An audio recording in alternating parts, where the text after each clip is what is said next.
O meu nome completo de nascimento é Irma Bongiorno. E nasci em Garibaldi em 1933 de novembro de 1931. E depois, quando entrei na vida religiosa, como naquele tempo costumavam trocar os nomes, e davam qualquer nome, a gente escolhia também. Aí me deram o nome de Irmã Paulina e deixei de me chamar Irma Bongiorno. Aí fiquei com o nome de Irmã Paulina. Por isso que agora, ainda praticamente, eu sou conhecida aqui pelo São Pedro como Irmã Paulina. Porque se alguém vem aqui procurar Irmã Bongiorno, não existe. E aí, então eu saí de casa já com uma idade de 10 anos, por aí, e fui para o convento, para o juvenato lá, e lá trabalhei e estudei. A minha intenção, assim, de ir procurar a vida religiosa, é assim um pouco... Depois a gente, com o tempo, eu fui dei outra reforma na minha intenção, né? Mas é que com os 6 anos, eu fiz a primeira... Estudei catequese e fiz a primeira comunhão, com 6 anos. Ó, 6 anos, o que é hoje em dia, né? E a professora nos mostrou um quadro da morte do justo e do pecador. Então, a morte do justo, os anjos levaram ele para o céu, assim, com cantos, coroas e tudo bonito. E a morte do pecador, aí foi terrível, aí os demônios, o fogo, as forcas, o diabo, tudo, aí me assustei muito. Aí eu, na minha ingenuidade, eu disse, mas agora eu vou ter que pensar, porque eu vou ter que fazer sacrifício e rezar bastante para ganhar o céu. Não só para mim, mas também para os outros, para os meus familiares. Porque o que adianta eu ganhar o céu, se algum deles vão lá para aquele inferno, aí eu vou ficar com pena e vou sofrer. Para ver que não estava regulando bem também, né? E aí eu fui fazendo, mas já havia sofrimento e sacrifício em casa, porque era de uma família muito pobre, a minha mãe doente, que morreu jovem. E aí veio essa oportunidade de ir para o juvenato e eu fui com essa intenção de sofrer, rezar para ganhar o céu. Mas aí quando eu cheguei, eu não conhecia as irmãs, vi as irmãs vestidas daquele jeito, me assustei, né? Aí eu falei para o meu pai, olha, o senhor venha depois da manhã, porque eu não sei se eu vou ficar com elas, eu estou assustada, né? Mas aí meu pai veio. Mas aí também eu raciocinei, se é que eu vim para fazer sacrifícios e sofrer, eu tenho que ficar com isso aí, porque se eu vou achar o que é bom e bonito, já não é a minha intenção, né? E fui ficando, deu, aí fui trabalhando, estudando, e entendendo mais a vida, né? E até que, então, pulando depois, no ano, com 17, 18 anos, eu recebi o santo hábito, ingressei na vida religiosa, aí vi mais assim como era a vivência das irmãs. Quando as irmãs vinham para Garibaldi, elas falavam muito do São Pedro, porque aqui existia quase que umas 60, 70 irmãs, e quando elas iam para lá fazer retiro, falavam do São Pedro, falavam de tudo, né? E, em parte, eu, principalmente, eu tinha um pouco de receio de cair no São Pedro, porque a gente não escolhia o lugar. Depois que a gente era irmã, aí fiquei um ano postulante, 2 noviciado, e depois eu fiz os votos, e aí a gente era mandado. Nós éramos uma turma sempre de 50, 60 irmãs, né? E o Hospital São Pedro era aquele que era melhor fornecido, sempre mandavam para cá umas 10, 11 jovens, né? Porque as irmãs que estavam aqui já estavam idosas. Faleceram muitas irmãs que vieram aqui, faleceram aqui. Por sinal, não faz muito tempo que eu ainda levei os restos mortais delas que estavam aqui no nicho, no cemitério. Aí, então, eu fui aí quando a gente fiz a profissão, nós tínhamos 6 anos ainda depois para escolher se a gente gostava, trabalhar assim como religiosa, obedecer, fazer isso aqui, ou se a gente quisesse voltar atrás, dava para voltar depois de 6 anos. Aí eu fui, então, logo fui escolhida para vir para o São Pedro. Aí eu tinha um pouco de receio, mas antes, até às vezes chegava a rezar para não cair no São Pedro, sabe? Porque estava com um pouco de medo. Mas aí, quando fui nomeada para vir, eu disse, bom, agora resultou, meu passo, é isso, agora estou lá, acabou, passou, não precisa ter medo mais de nada. Aí, a minha vinda foi, vocês veem, não vi nenhum mundo, porque saí do convento, que a gente não saía, né? Saí do convento, nos levaram até a ferroviária, aí nós pegamos o trem, num vagão, aí pegamos o trem, íamos até aqui a ferroviária e o Hospital São Pedro, naquele tempo, por pobre que era, mas eu achei que ele era rico em tudo, eles tinham uma caminhonete, tinham um carro fúnebre, tinham um carro para o diretor, tinha um caminhão de carga, tinha tudo isso aqui no São Pedro, né? E essa caminhonete era para servir a funcionários e os que precisavam. Então, nós foram buscar de caminhonete e entramos aqui no São Pedro. Entrei por essa escadaria ali, praticamente entrei num outro convento. Aí, quando entrei, era assim de tarde, aí foi para o refeitório, que passava pelo pátio das doentes indigentes, tinha crônicas agudas. O pátio era ali, não sei, vocês não conhecem, né? Se caía alguém em pé, caía, ele não chegava a cair no chão, porque de tantas doentes que havia, muitas doentes. Aí eu passei por esse corredor assim, as outras irmãs que vinham vindo comigo, umas conhecidas, né? E aí as doentes começaram a gritar o nome das irmãs, bater palma, aquela coisa toda. E eu olhava elas, não sabia bem identificar se eram homens ou mulheres, porque naquele tempo vestiam assim a roupa, um riscado, uma roupa de brim forte, né?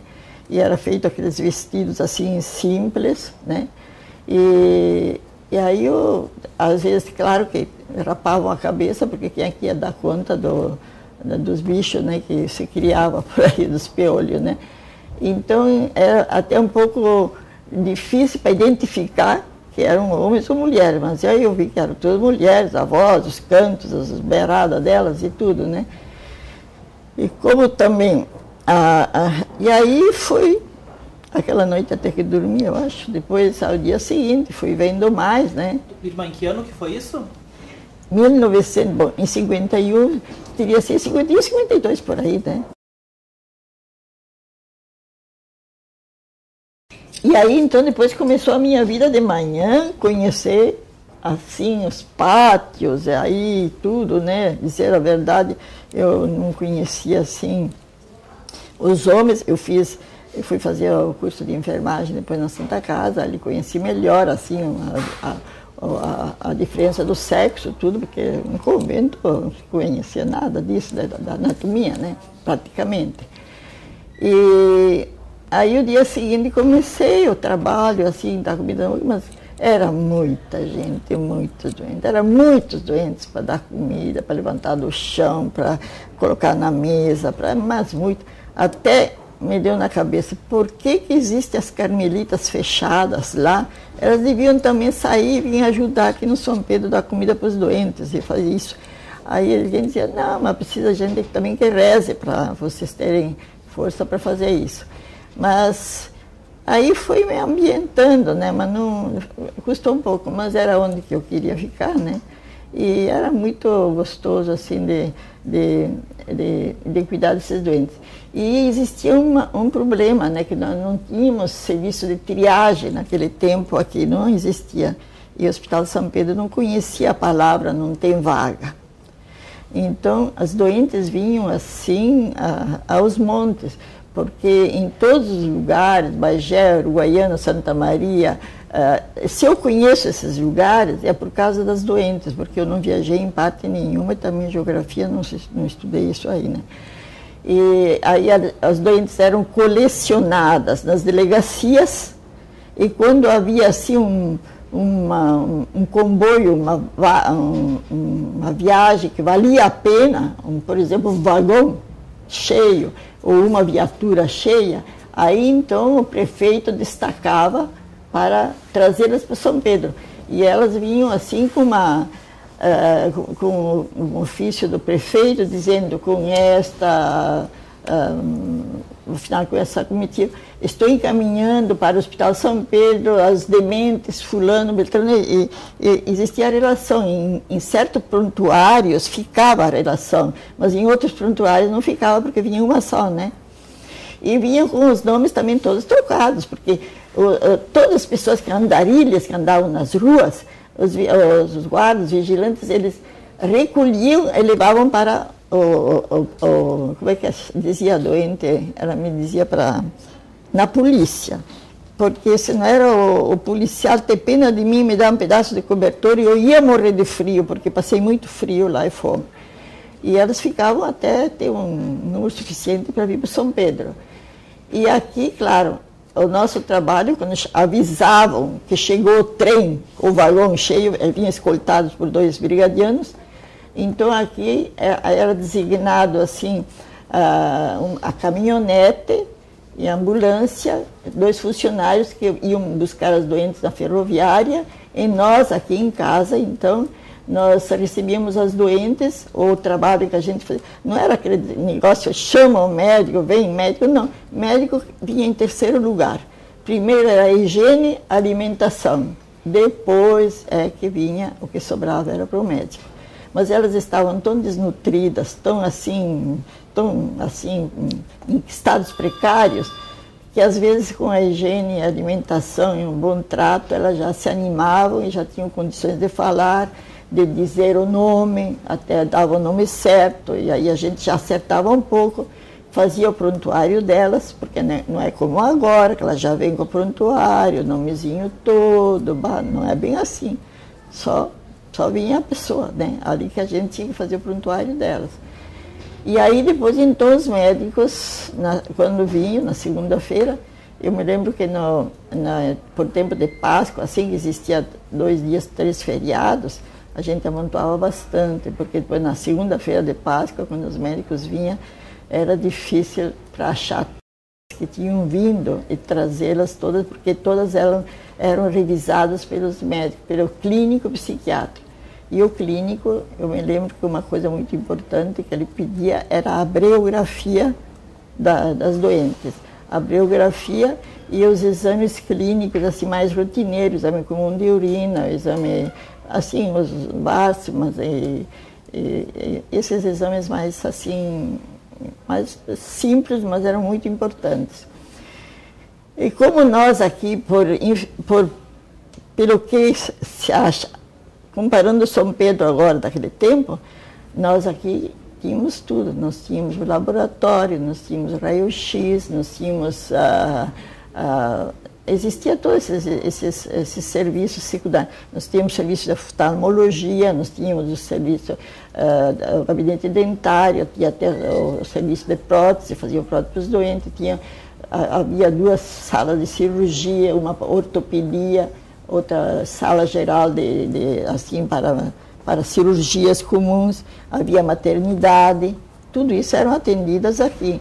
Nós tínhamos berçário, tinha até os bercinhos aí, tudo, né? Então, isso tudo se tinha aqui, né? O São Pedro, praticamente, a meu ver, ele foi assim uma empresa, não faltava nada praticamente, assim, tudo.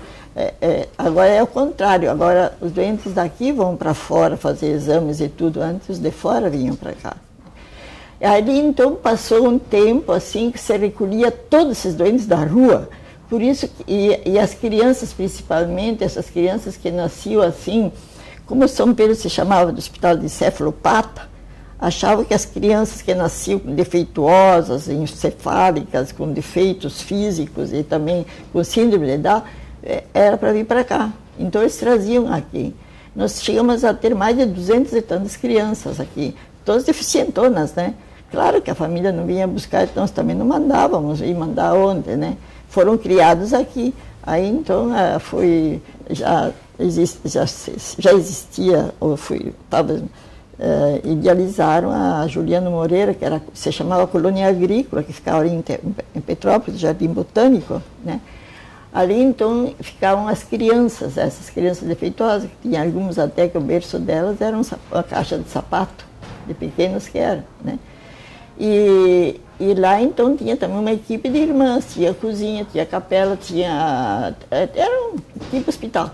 E os doentes, esses doentes que eram recolhidos da rua, assim, das delegacias, que eles não tinham para onde voltar, eles não tinham onde ficar, que eles não tinham onde morar, diziam que iam para a rua. Então, a gente não mandava embora ninguém que não tivesse um lugar para morar. E esses doentes, então, para nós, tanto os doentes homens como mulheres, era uma mão de obra maravilhosa, porque eles é que cuidavam desses doentes, assim, ajudados, assim, orientados pelas irmãs, mas eram, como eu digo, eram funcionários que não faltavam nunca, nem sábado, nem domingo, nem feriados.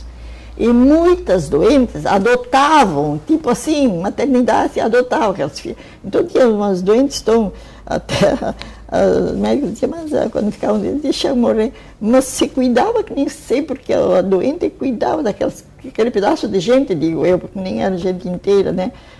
Tinha uma que eu me lembro até hoje, ela tinha mais o aspecto de um coelho, assim, os olhos dela vermelhos, não tinha quase feição assim de ser humana, né? E ela foi cuidada, assim que chegou a ficar moça, ficou assim, se criou aqui, de tanto cuidado que ela tinha, né?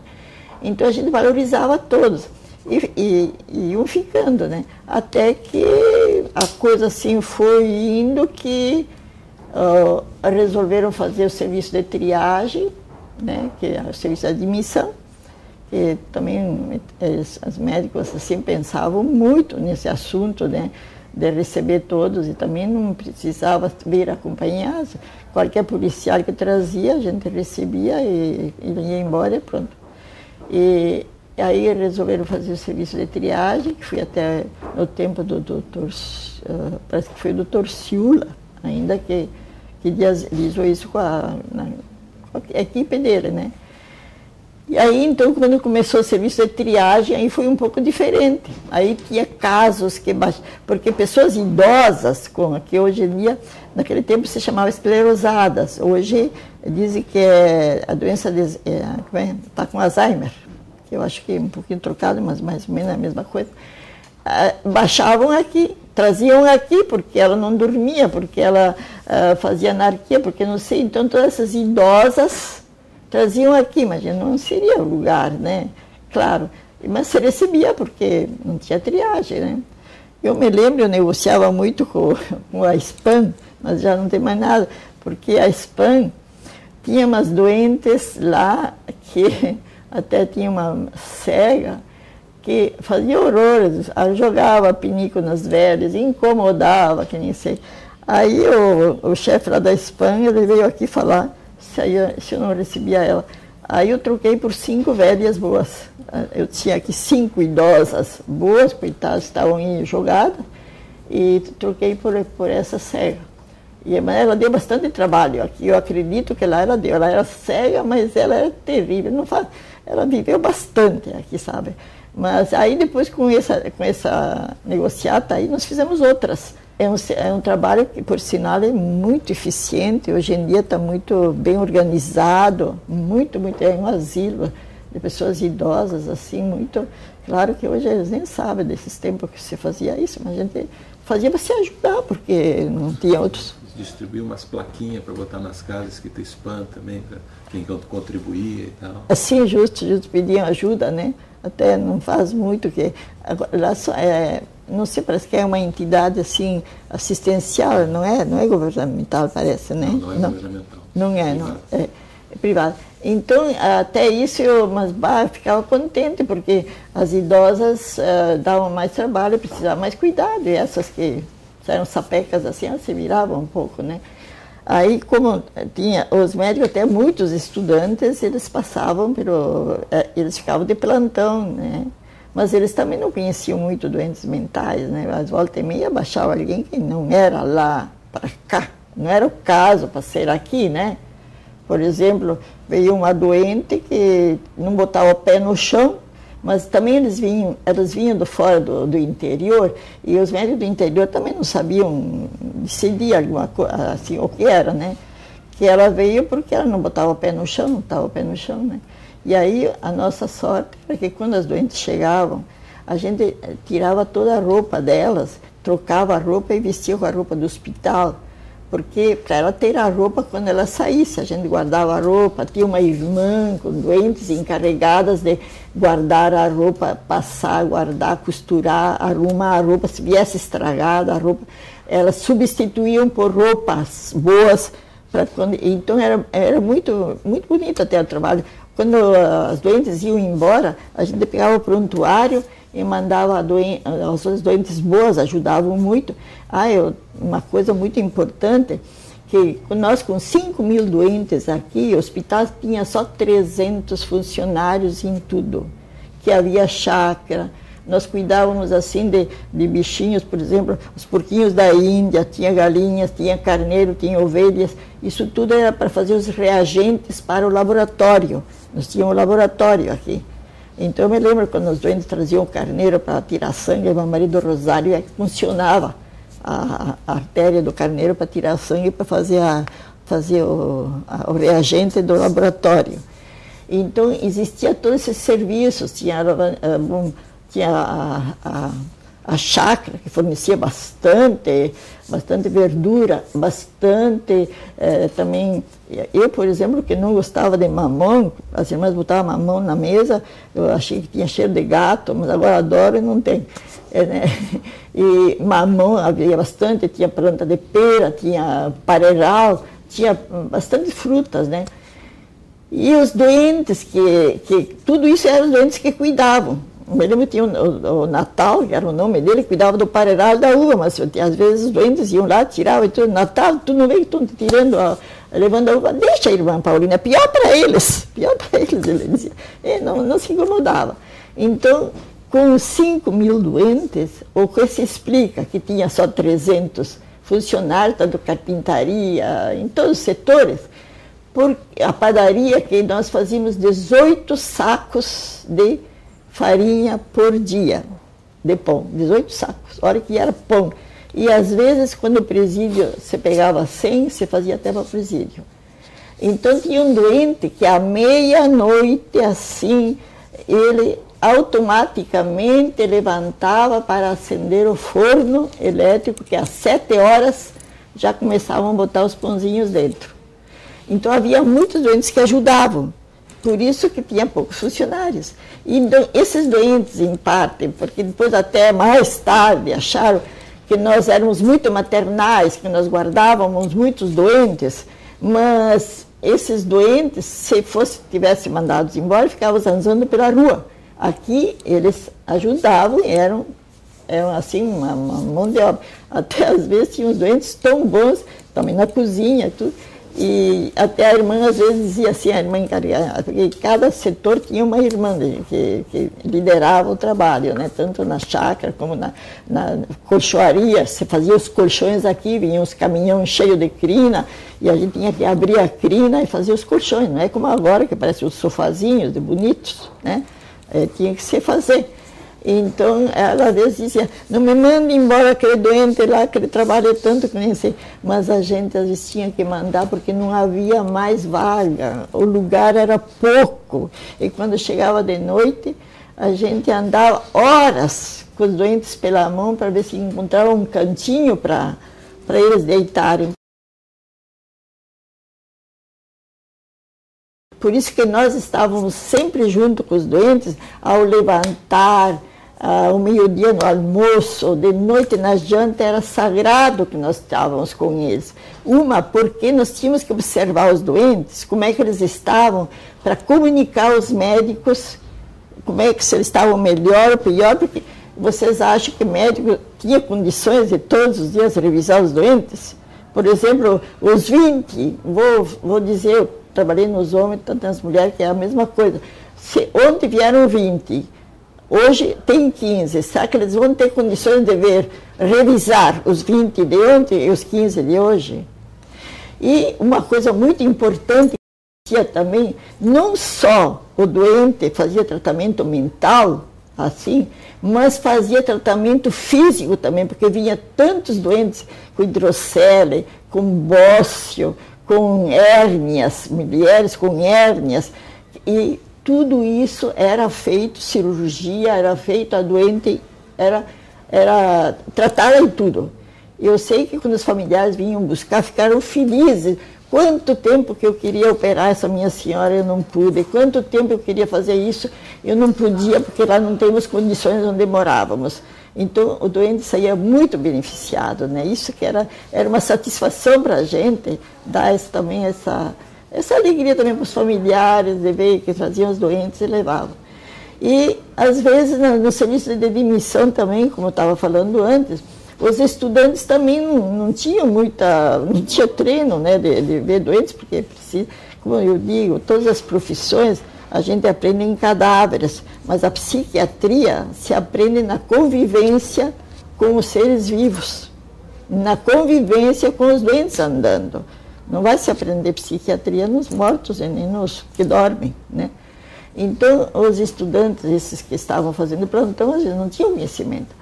Aí baixou uma doente que ela não botava o pé no chão, e de onde ela veio assim, dizendo que a doente, não sei, botaram um diagnóstico assim, de que a doente não queria colocar o pé no chão, não sei, uma coisa assim. Eu me lembro até o nome do médico, coitado. Aí o doutor fez a baixa dele e mandou para a unidade. E aí quando nós tiramos a roupa, tudo, ela estava com todo o pé engangrenado. Por isso que ela não botava o pé no chão. Tá. Aí então, eu chamei o doutor e disse, mas doutor, olha, aqui tem um problema. Não sei. Pá, Paulina, o que eu faço? Eu digo, não, simplesmente faça a outra baixa, tire essa aí e encaminhe para a cirurgia. Aí já encaminhou para a cirurgia, nós tínhamos cirurgia, tudo, né? Foi resolvido isso. A outra mulher também, ela baixou porque jogou a criança fora pela janela, né? E trouxeram para cá como louca, né? E aí, eu quando coloquei ela na cama, fui mexer, a cabeça dela, ela deu um grito, eu digo, assim, mexi aqui, digo, eu acho que ela deve estar com meningite, alguma coisa. Aí eu chamei o doutor neurologista, que era o Bragatti, e fez punção, ela estava com meningite, assim, alta. Aí fez tratamento, umas eram levadas lá para neurocirurgia, as que tinham tumor, e quando ela melhorou, ela disse que ela achou que a criança estava chorando e ela, do lado da cama, ela achou que era o berço. E ela botou no berço, e botou fora da janela. Então, tu vê, né? Coisas bonitas, digo eu, que quando a gente não valoriza o doente mental, não conhece, acontecem essas coisas, né? E outras também. A psiquiatria vai muito com a neurologia. Muitos casos de psiquiatria eram casos neurológicos, eram casos que tinham tumor. Por exemplo, ela veio baixa porque ela não atina a fazer nada, está sempre dormindo, aquela coisa toda, sempre meio que dormindo. Tá? Mas eu digo, mas é daí porque lúcida tudo, mas tem que ter alguma coisa, porque aí a gente observava, por isso que a gente estava sempre junto com elas. E aí o doutor resolveu fazer um bom exame neurológico e ela estava com um tumor. Aí fui levada para a neurocirurgia do São José, e o doutor Dani, né, o senhor lembra? E o doutor Dani fazia essas cirurgias. E eles valorizavam muitos casos que iam daqui para lá, mais ou menos assim com a história. Porque aí para eles também era fácil, né? E porque aqui a gente acompanhava e os médicos depois assinavam, viam que era real, a gente... Então, muita coisa, digo eu, às vezes, esses nossos doentes, junto com a doença mental, tem muitas coisas físicas, às vezes clínicas, neurológicas, que precisam ser decretadas.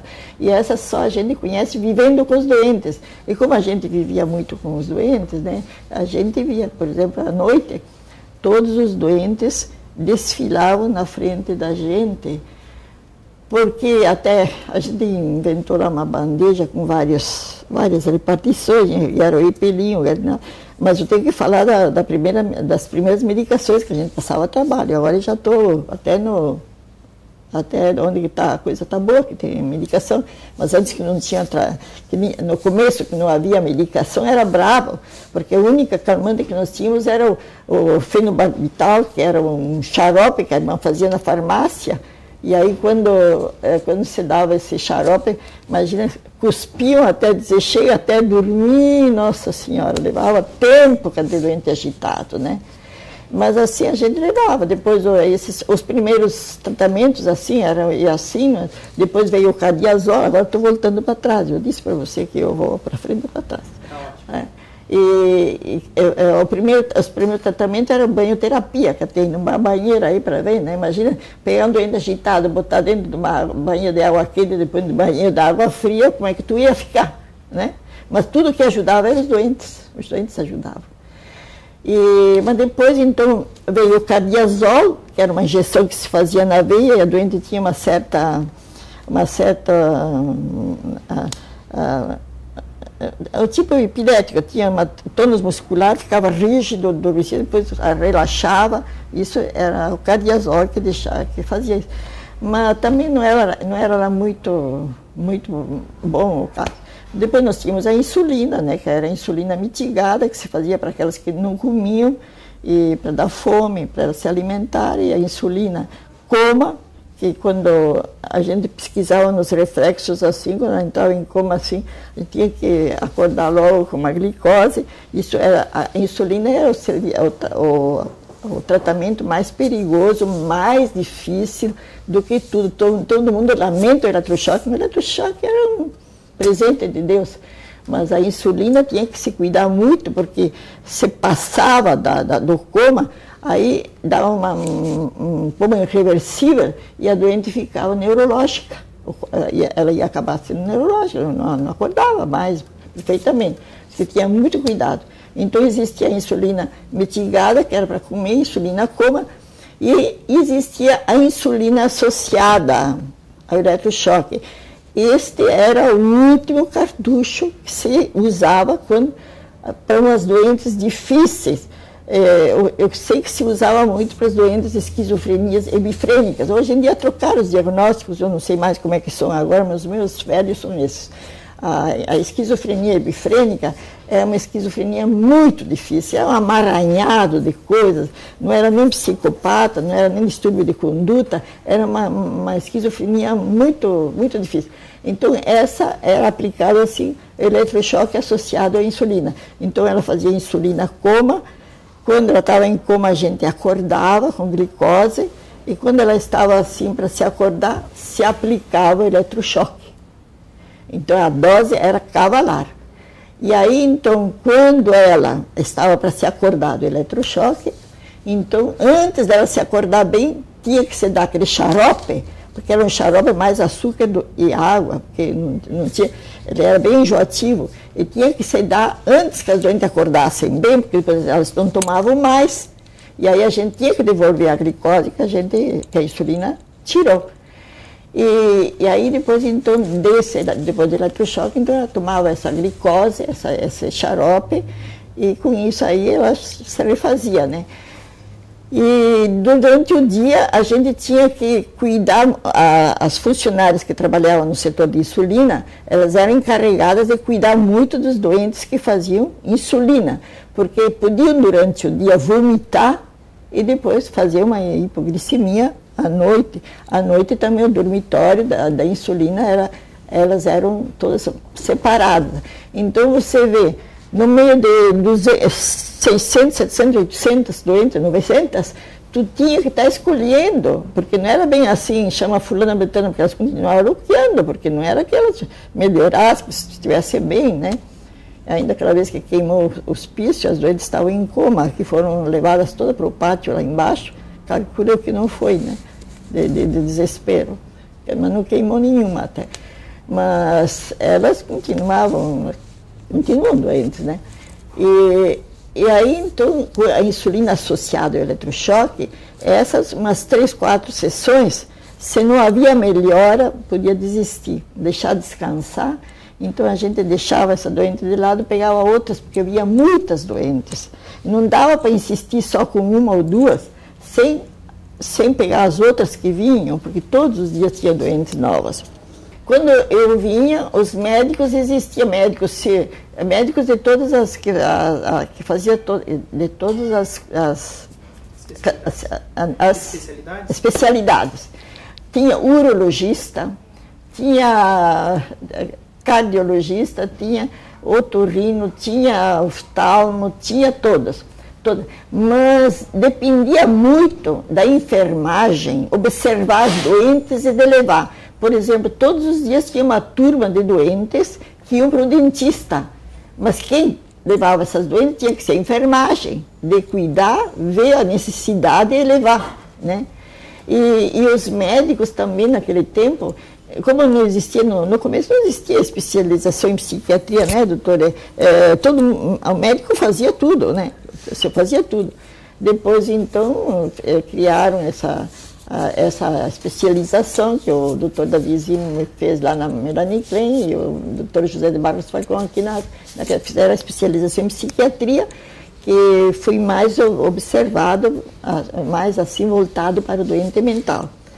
Mas aí quando a coisa mais difícil era à noite, para achar lugar para dormir para esses doentes, que era difícil, a gente andava com eles para ver quem é que queria, porque as camas eram todas encostadas uma na outra e havia doentes assim, deitados assim, dois cada cama, 13 encostados, né? E tinha que mais ou menos colocar os doentes que sedavam e os melhores e separar, porque também não havia funcionários que ficavam em cada dormitório, tinha dormitórios que se colocava doentes melhores, uma Ave Maria, o sinal da cruz e boa noite. Elas se viravam, mas elas se ajudavam muito. Elas se ajudavam, tanto assim, não sei se posso falar, teve casos, às vezes, de doentes que estavam para ganhar neném, que às vezes não estavam todos os dias, saber se estava para ganhar neném ou não estava. E às vezes elas chamavam a gente, irmã, vem cá que está nascendo, tem uma coisa aqui, tem uma coisa, a doente foi no WC, está saindo uma coisa preta, não sei o que lá. E a gente ia ligeiro lá, estava ela lá no WC, com o nenenzinho já com a cabecinha para fora. E aí a gente pegava e levava para, fazia o parto e levava a doente aqui na cirurgia, o neném também. Então, as doentes eram os anjos da gente, elas ajudavam muito, né? E então eles selecionavam, a gente selecionava as doentes, as melhores se colocavam num dormitório, as mais difíceis, as mais agudas, então num outro, e onde ficava mais funcionários para cuidar onde estão as agudas, né? Então nesse passar assim, que as doentes desfilavam na frente da gente, no dormitório mais ou menos a gente tinha que ver, mas ao mesmo tempo você tirava uma temperatura, a gente dizia uma palavra para elas para ver como é que elas estavam. Conforme a gente via, agora o doutor Germano vai me ouvir, mas ele já sabe. Conforme eu aumentava ou diminuía a medicação, né? Se eu via que ela passou bem com a Takami, eu não vou dar 2, vou dar 1. Se eu vi que ela estava luqueando bastante, eu aumento mais um pouco, né? Mais ou menos a medicação era aquela, sabia o efeito, né? E assim a coisa andava, né? Tanto assim que eu agora vou contar um parênteses aqui, né? Que teve um demônio, o demônio aqui, um doente matou o demônio aqui no pátio, né? O Djalma, até me lembro dele, o Djalma Fagraça, que ele tinha uns 19, 20 anos. De manhã, passando aí no pátio grande, ali, eu fui para recolher, a gente recolhia os doentes para levar para o dormitório, para o refeitório, tomar café. E aí eu vi os pés de um doente de fora assim, tudo aqui coberto de grama, terra e tudo, né? E aqui é uma pedra de alicerce de mas tem um doente enterrado aí. Aí a gente foi ver, era um doente que estava lá enterrado mesmo. Aí fui um azuê, né?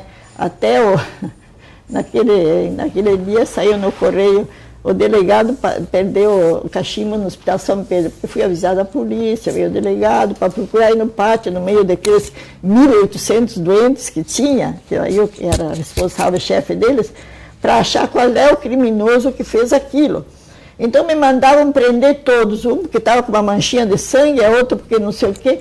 E eu disse, mas quem fez esse trabalho tem que ser um meio lúcido, porque um abobado não vai matar e enterrar. Tem que ser um pouco lúcido.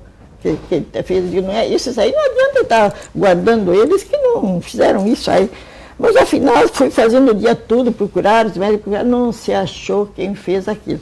E o doente, como os alcoolistas eles tinham um setor separado, e quando eles melhoravam, eles passavam aqui para a divisão Pinheiro, para o nosso lado, para fazer a recuperação, porque às vezes lá quando estavam em delírio trêmulos, eles ficavam amarrados e às vezes criavam escaras e tudo, eles passavam aqui para o nosso lado. E esse era um doente alcoolista que tinha passado para o nosso lado e estava no dormitório e ele levantou e quando eu fui deitar, eu fui na cama do Djalma, do outro. E o Djalma disse que era a cama dele e ele lá, houve uma discussão pelo jeito. E aí o Djalma também alucinado, que era depois da Cunha, um jovem alucinado, ele achou que ele era o demônio, né? E aí não se desentendeu, o demônio queria matar ele queria matar o demônio, eles foram no pátio e lá terminaram a festa, né? Afinal das contas, quem ganhou foi o Djalma, que chegou a matar o demônio, ele explicou tudo. Aí procuraram os doentes, durante o dia não acharam. E o Djalma, belo e bonito, tomou o café dele e fui na chácara trabalhar o dia todo com a irmã Juliana. E de noite, quando eles entraram, eles desfilavam na minha frente, aí, às vezes eles diziam bobagem, eu dava o comprimido que ele ia pretinho, né? Eles botavam na cabeça, dizia marcha, soldado, bota da boca e não em cima da cabeça, né? Eles faziam as bobagens deles. Mas afinal era assim. E eles diziam, botar aqui no ouvido, tu não acha que ele entra mais fácil? As coisas dele. Mas aí quando chegou a vez do Djalma, que chegou ali, disse, irmã Paulina, por Deus do céu, tu sabe que essa noite eu matei o demônio? Olha, fui lá no fundo, ninguém sabe, porque quando eu fiz isso aí, era escuro ainda de manhã e tinha umas estrelinhas do céu. Vamos lá, vem, vamos lá, ele está ainda lá, porque ninguém sabe que ele está lá. E eu disse, e agora? Aí fomos os passos para lá. Eu disse, Djalma, deixa para amanhã, deixa aí, porque se agora vamos lá, depois os outros vão ficar sabendo, deixa que a gente tira ele sem ninguém saber, pronto, tá. Aí ele disse, pois é, irmã Paulina, tu sabe que ele queria me matar, eu queria... E aí puxei ele fora do dormitório, aí eu dei uma tijolaça nele, ele sacudiu todo. Aí eu dei mais uma, caiu o demônio. Aí depois aí ele misturou um pouco o demônio com o homem. Aí ele disse assim, depois eu puxei ele como se puxa um gado morto, a sepultura, e fiz o inteiro religioso. Eu botei na cabeça dele uma pedra de alicerce em sinal de respeito, diz ele assim, eu pisei por cima dele, para ver se ele estava bem morto. Pisando por cima dele, ele arrotou, com isso ele quis me dizer, muito obrigado, estou muito bem. E fui trabalhar com a irmã Juliana. Pronto. E me contou a história toda. Agora, como condenar um doente desse? Aí eu comuniquei para tinha ainda Mário Martins, naquele tempo, que ele era todo cheio. Aí mandaram que eu colocasse ele fechado num quarto, sozinho no quarto. Aí conduziram ele no quarto e disse, por que a senhora me bota nesse quarto aqui sozinho agora? Eu disse, não, Djalma, para o demônio não vir te incomodar aqui de novo. Né? Inventei lá, afinal ele ficou. Aí de manhã, quando eu fui lá, disse, Paulina, essa noite apareceu um gato preto na janela, era o demônio, ele veio me agradecer, disse que está muito bem lá, está tudo certo. Só que depois fez um eletrochoque, né? E aí depois do eletrochoque, a coisa mudou. Aí ele disse assim, começou a ficar triste. Eu acho que aquele doente que eu matei não era o demônio, eu acho que era um homem. Eu acho que era um homem, e começou a chorar. Dizer assim, mas agora eu queria falar com o padre, porque eu acho que se era um homem eu fiz pecado e não sei o quê. Eu digo, não, Djalma, assim, doente, não sabe o que faz, não faz pecado, tu matou o demônio, afinal não matou o homem, né, tá? E aí, então, foi feito outro eletrochoque, o dia seguinte, ficou lúcido completamente. Aí o padre foi, falou com ele, e tudo, disse que ele não tinha culpa, que ele não sabia o que estava fazendo, aquela coisa toda. Aí ele queria sair do quarto, porque o padre disse que não tinha. Eu digo, Djalma, não é por causa da culpa nem nada, é por causa que os outros doentes podem se vingar agora. Tu sabe como é que foi? Agora ele era um doente também, né? E os doentes podem se vingar. Mas aí depois, então, fui tratado, até com o Manuel Albuquerque, que estava aí no manicômio, de transferiram para o manicômio. E fui transferida. Quando fui transferida, ele disse assim, mas por que vocês agora me jogam para outro lugar que eu não fiz pecado, não fiz nada, eu não sabia. E eu disse, não, fui a tua família que procurou outro hospital para te tirar daqui, para não ficar no meio deles. Mas nós vamos te visitar, o IPF ficava contigo, era um pavilhão praticamente do São Pedro. A gente atravessava a farmácia, ia para lá, para cá, e a gente ainda rezava a missa lá. Ia. Só que para encerrar a história, o fato do Djalma foi especial. Todo mundo fez a história e tudo, nem sei onde fui o prontuário dele, porque todo mundo queria. E aí, depois de uns 6 meses, o seu Djalma começou a ficar pálido, magro, todo mundo gostava dele, queria bem, afinal das contas não trataram mal, e queriam saber o que ele tinha. E não tinha tantos exames como hoje, era a tomografia e aquelas coisas, tudo, né? E o Djalma veio a falecer depois de uns 6, 7 meses. E depois tiveram que fazer necrópsia, porque não sabiam o que ele... E sabe o que ele tinha? No miocárdio, ele tinha uma agulha de costura. Uma agulha daquela de costura. Quem colocou a agulha lá dentro foi ele, eu acho. Como ele inventou de matar o demônio, eu acho que ele achou que ele estava sentindo alguma coisa no coração, ele resolveu com a agulha costurar. E todo mundo imaginou como quis, porque ele não explicou o que ele fez. Só foi achada a agulha, mas não se soube por que ela entrou lá dentro. Então vocês veem um rapaz, né, que se diria que nem era doente, porque trabalhava divinamente, olha o que ele fez. Por isso que eu digo, hoje em dia, no mundo existe muita loucura que não é conhecida, né? E muitas coisas, mortes, suicídios e tudo, podiam ser evitadas se houvesse mais hospitais psiquiátricos e que mais médicos conhecessem o que é um doente mental. Agora você me falou dos médicos. Os médicos todos vinham, como estudante, claro, pegavam, vinham e ao mesmo tempo aprendiam também, né? Aprendiam porque ninguém sabia, como eu também. Quando eu vim aqui, que eu vim trabalhar com doentes mentais, aí o doutor Mário Martins, até que ele era muito fino, ele era um médico muito, às vezes ficava na direção, e ele ficou trabalhando, e aí ele me perguntou para mim, o que essa doente tem? Eu disse, eu não sei, eu puxo, ela não vem, eu solto, ela não vai, fica parada. Ele disse, olha, foi a melhor das explicações que você me deu. Puxa, não vem, solta, não vai, quer dizer que ela é uma esquizofrênica catatônica. Digo, bom, agora eu sei, né? Mas é assim, ia se aprendendo, né? E como os médicos também iam aprendendo.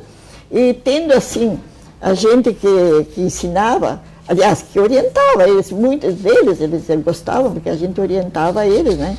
E também teve uma doente muito bonita, cabelo... Ela veio assim com a perna, essa perna colada assim na coxa aqui. Ela veio de muleta. Mas eu não sei por que ela veio, se tinha alguma coisa, não sei. Mas sem nada que ver com a perna. Aí tinha ainda a doutora Ayrton, que ele trabalhava, a ortopedista, trabalha no Nestor Neves. E eu observava muito aquelas doentes. E eu dizia, doutora Ayrton, essa perna dela ali dá para endireitar, porque eu vejo que às vezes ela usa. E aí, será que daria me ajuda, vamos esticar um pouquinho, nem que a senhora ingesse ela, vamos ver se... E fomos ver, e era um quadro histérico que ela focalizou na perna, para chamar a atenção, porque ela era bonita, moça. E aí, o doutor foi botando gesso, espichando aos poucos, ela saiu daqui, bela e bonita, caminhando, e fui até depois no pavilhão lá da URCS, lá na Melanie Klein, com o doutor Davi Zimmermann, porque os estudantes quiseram ver o caso. E aí depois chamaram a família para ver como é que ela era em casa, aquela coisa toda, né? E vocês viram, saiu daqui, sem muleta, sem nada. E ela, se não ia ficar, aquela perna ia atrofiar, e depois nunca mais. Era loucura. Quem é que teria dito que aquilo era loucura? Bom, mas quando veio o eletrochoque, foi uma maravilha. Quanta gente melhorou, doentes que nós já tínhamos deixado de lado, de canto, porque já tinha se feito tudo, não dava, se fazia um eletrochoquezinho, acordavam tão bem, perguntavam onde é que estavam, choravam, como é que eu vim parar aqui. Olha, eu vou dizer, transplante de cabeça ninguém faz, mas o aparelho de choque faz. Infelizmente agora tiraram um pouco o poder dele, mas o que eu vou fazer? Eu até que eu pude fazer, fazia. Eu fazia uns 30, 40 por dia, assim, mas divinamente, melhorava. E o eletrochoque, o nosso mal era que nós fazíamos eletrochoque assim, numa sala, nós não tínhamos lugar para fazer individual. Porque quando era feito individual, o doutor dizia assim, essa doente vai falar 5 vezes, 4, 6 vezes com o doutor Hugo Serletti, e depois assim, me traz para revisão. Tá. Hugo Serletti é quem inventou o aparelho de choque. Eu não ia dizer, vai fazer eletrochoque, vai fazer sonoterapia. Aí, quando eu levava a doente para a revisão, dizia assim, olha, doutor, já fez a sessão. Ela já falou com o doutor Hugo quantos... Não, senhor, não falei com médico nenhum, só falei com o senhor. A irmã está mentindo, porque ela não me mostrou para nenhum médico. E tinha feito direitinho sem saber. Por isso que eu digo, né? O mal do eletrochoque, a pessoa tem pavor, claro, porque a gente fazia assim, por exemplo, umas 40 doentes, essa aí, a Lídia Kreber, por exemplo, daquela sala discutindo as azuis assim, né? Eu fazia dessa aqui, depois fazia nessa. Esta estava vendo essa aqui, porque dava convulsão assim, que é de assustar, né? Mas a gente tem que cuidar assim, que não saia os carinhos. A gente botava uma mecha para eles não morder a língua, aquela coisa toda, cuidar dos braços para não levantar demais, os joelhos. Mas a outra via que ia acontecer para ela de se assustar, mas tinha razão, né? Mas se a gente fazia assim, individualmente, elas nem sabiam o que faziam. E elas melhoravam tão bem que era uma maravilha. E depois, quando começaram a fazer o eletrochoque, fazer com taquicurim, relaxante muscular, fazer uma injeção para relaxar, depois resolveram fazer um pouco de anestesia para abobar. Digo, bom, eu agora, então eu dizia assim, olha, o que vale é eletrochoque a seco, molhado não tem o mesmo efeito. Porque eu dizia eletrochoque molhado com relaxante muscular, com anestesia, e depois quando estava ali lá pelas tantas, começava, como é que vai? Está acordando? Está melhor? Não sei o quê. Aí acordavam a doente ainda, sob o efeito do eletrochoque, às vezes com dor de cabeça, abobada, ela acordava meio abobada. Ao passo que se fazia seco, eu sabia que ela não tinha feito nenhum calmante, nenhum remédio que pudesse prejudicá-la. Uma vez que ela tinha feito o eletrochoque, respirou bem, vira de lado, deixa dormir até quiser. E aí eu deixava dormir até ela acordar espontaneamente. Aí acordava espontaneamente, não tinha dor de cabeça, só ficava pensando onde estava e procurava a gente desesperada, o que aconteceu, como é que veio parar aqui. Aí que se via que a doente estava bem, né? Então, o eletrochoque tem esse efeito. Não adianta estar enchendo ela de calmantes e querer acordar antes do tempo, né? Tem mais essa. Eu dizia para o doutor, olha, o seco tem mais efeito do que o molhado. Isso era uma observação que eu tinha feito. O que o médico dizia da sua observação? Eles concordavam, porque alguém dizia assim, porque, Paulina, eu estou dando, depois veio a Natasol Depot também, comecei lá e disse, por que esses remédios, Natasol Depot veio substituir um pouco o eletrochoque. Paulina, por que quer me dizer uma coisa, eu estou fazendo o mesmo tratamento que estou fazendo aqui, estou fazendo lá no Espírito e a doente não está melhorando, e como é que aqui ela está melhorando? Eu digo, eu posso dizer para a senhora, mas só depois não venha me xingar, porque... Então, eu dizia, não, aqui a senhora está receitando meia ampola de Anatensol, depois já estou fazendo uma ampola, porque eu fui observando e ela suporta bem e eu fui aumentando, né? Porque a Anatensol depois deixa assim, ele dá umas sequelas assim, deixa trema, deixa, fica com crises, ele fica... O doente fica, me ajuda, doutor, o doente fica, dá uma reação, né? Tanto assim que às vezes chamavam o neurologista, que o doente estava com um problema neurológico. Eu digo, não, doutor, faça uma Aquineton na veia, que aí ele vai caminhando e os funcionários levam uma maca nas mãos. Tu acha? Sim, eu digo, faça Aquineton na veia, que é tirar o efeito do Anatensol, né? E aí era assim. Aí eu dizia para eles aproveitavam, eles sempre nunca me censuraram pelo que eu fiz, porque eu assumia. E às vezes o doente passava, fazia exames clínicos, todos antes de fazer eletrochoque, faziam um exame clínico para ver se tinha condições de fazer. E assim mesmo que o doutor liberava, eu olhando o perfil do doente, às vezes eu não fazia, porque eu achava que ele tinha que se recuperar um pouquinho mais fisicamente, né? Então eu ainda dava uma segunda olhada, né? E tinha casos muito importantes que estão ainda aqui, que eu me encontrei, por exemplo, doentes que fizeram, que colocaram a válvula mitral, sabe que a válvula mitral naquele tempo era de acrílico, né, doutora? Aí na cardiologia, era uma coisa assim. Doentes que tentava suicídio, mas estava com válvula mitral, não conseguia se fazer eletrochoque e não tinha medicação. E a doente tentava suicídio por tudo. No pátio, ela enchia a boca de terra e segurava as mãos para a gente não ver que ela tinha terra na boca para morrer. Fazia de tudo.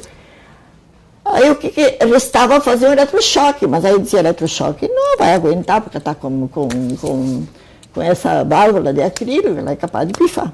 Ou pifa de um jeito, pifa do outro, quando no fim, né? Ou tentar salvá-la, né? Aí os médicos ficavam assim, faço, não faço, dele, não dele, mas eu dizia, olha, a finalidade é para ela ficar boa, a família também sabe, vamos tentar, se esse é o último cartucho, fizemos. Passava bem divinamente. Bom, eu vim na cardiologia, quando faziam extracorpórea, depois eles faziam eletrochoque para ver se o sangue circulava por tudo. Eu digo, como é que não vou fazer para uma aí que está com a válvula mitral? E eu só sei que o eletrochoque foi o milagre do São Pedro. Melhorou muitas doentes, muitas. Essa tentativa de suicídio, então depressão, e as que não comiam quando não tinha eletrochoque, vocês já viram o que era passar sonda nasogástrica para todos esses doentes? Olha, meus dedos tudo quebrado, de tanto abrir a boca para poder botar uma gota de água na boca, para poder fazer comer, engolir, né? E aí depois que veio a sonda, tinha uma irmã que só andava com a sonda na mão, passando para uma e para outra, e com uma caneca de café com leite, e sopa e não sei o que, para dar por sono, porque os doentes morriam, porque doentes eram muitos, e não dava para alimentar todos. Por isso que eu achava que as carmelitas tinham que sair para ajudar na comida. Mas depois que veio o eletrochoque, olha, um choquezinho se defendia.